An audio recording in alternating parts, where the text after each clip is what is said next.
Live pictures at 6:42 in San Antonio, Texas, where Brittney Griner should land in just a couple of hours aboard a U.S. government jet. She was traded for Viktor Bout, the man known as the Merchant of Death, back to Moscow. It's now a little past 3 a.m. in Moscow, and Bout will soon go back to work for Vladimir Putin as international arms dealer. Earlier in the show, we talked to DEA agent Derek Maltz, who helped arrest Bout. Take a listen.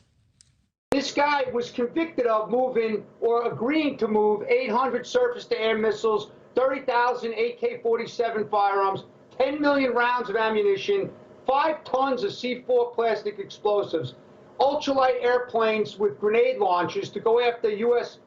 Personnel in Colombia. My opinion is the Merchant of Death is back in action and is in Russia, and he will be very loyal to this dictator Putin, who's in a war right now, killing innocent people.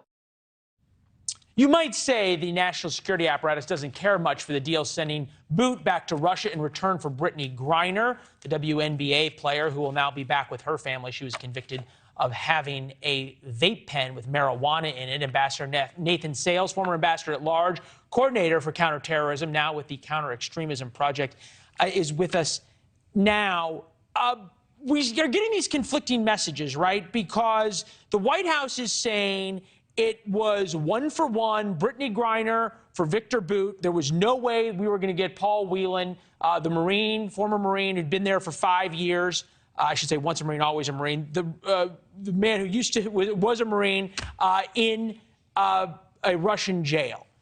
Do we buy that concept that there was no way to make a deal on Whelan? Well, Leland, I think today is a bittersweet day. Anytime an American hostage comes home is cause for celebration. But we should be clear that the United States paid an extraordinary price to get her back.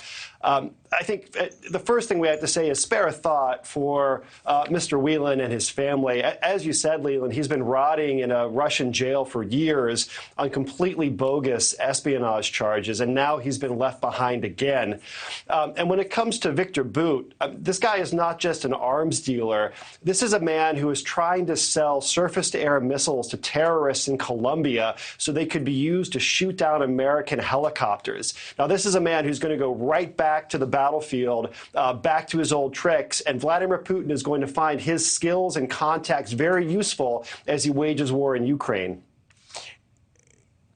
Former ambassador to the United Nations, former national security advisor to Donald Trump, was on another network saying that during the Trump administration, there was a potential deal of Bout for Paul Whelan. During your time at the State Department, was that ever part of your portfolio? Well, I can't really get into internal deliberative conversations that happened in the Trump administration, but I can tell you this. Viktor Bout is about as bad as they get, and giving him away for a basketball player, we celebrate her return, but we have just given up an enormous amount of leverage that we could have used to extract more concessions from Vladimir Putin. Putin thinks he won. Do we have Putin any thinks leverage? He got the better deal. Well, yeah, Vladimir Putin definitely thinks he's got the better deal. He never makes a deal that he doesn't think he has the better deal. Do we have any leverage left over Putin and over Russia now that Bout's gone? Well, the thing, Leland, is we need to stop playing the game that Putin sets the rules for. If you play by house rules, you're going to lose. And what we need to do is break out of this cycle where bad guys take an American and we're stuck negotiating the release of somebody they want. What we need to do is be applying as much pressure as we can on these rogue regimes so that we can change the rules, change the paradigm.